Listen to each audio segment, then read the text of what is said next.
ভারতের গোয়ালিয়রে ৩ ম্যাচ সিরিজের প্রথম টি-20তে আজ ৬ অক্টোবর মুখোমুখি হচ্ছে বাংলাদেশ ও ভারত। শ্রীমান্ত মাধবরাও সিন্ধিয়া স্টেডিয়ামে ম্যাচটি শুরু হবে বাংলাদেশ সময় সন্ধ্যা 7:30টায়।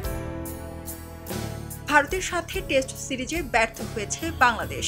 ব্যর্থ বাংলাদেশ দলের সামনে এখন কঠিন পরীক্ষা। টি-20তে শীর্ষে থাকা ভারতের সঙ্গে লড়তে হবে শান্তদের।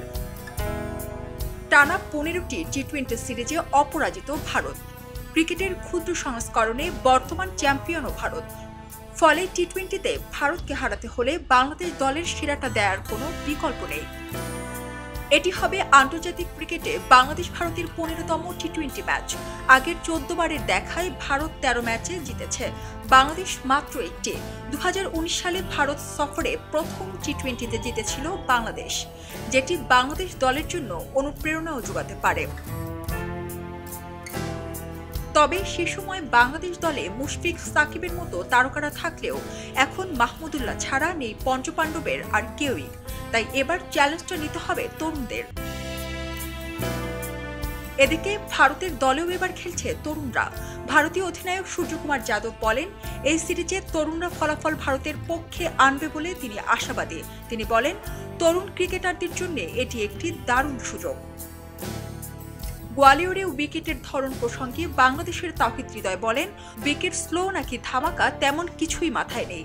জেতার জন্য খেলবো অবশ্যই। আমাদের লক্ষ্য আছে সিরিজ জয়ের এবং ভালো খেলার, তাই পিচ নিয়ে ওরকম চিন্তা ভাবনা করছি না। তিনি আরো বলেন, মাঠে খেলতে নামলে কে আছে কে নেই চিন্তা করি না, আমাদের খেলার দিকেই ফোকাস করি। প্রসেস মেইনটেইনের চেষ্টা থাকে। বাংলাদেশের অবশ্যই ভারতকে হারানোর সুযোগ আছে।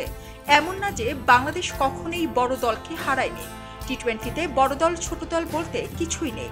যে ভালো করবে সেই জিতবে। টেস্টে ভারতের কাছে হারার পর এই টি-20তে জেতা বাংলাদেশের জন্য খুবই গুরুত্বপূর্ণ। এদিকে পরিসংখ্যানে ভারত বাংলাদেশের থেকে অনেক এগিয়ে। এবার প্রমাণ করার পালা তরুণরা কতটা ভার নিতে পারবে বাংলাদেশ দলের।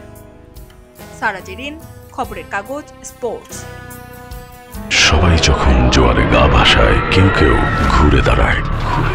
সময় হারতে শেখালেও কেউ কেউ চ্যালেঞ্জ ছুড়ে দেয়। পক্ষপাতের ভিড়ে আজ থেকে কোনো পক্ষ নয়, খবর হবে নিরপেক্ষ। বানোয়ার তথ্যবাদ, খবর হবে নিখাদ। ভেঙে গুজবের শিখ, খবর হবে নির্ভীক। এলো খবরের কাগজ, নিখাদ, নির্ভীক, নিরপেক্ষ।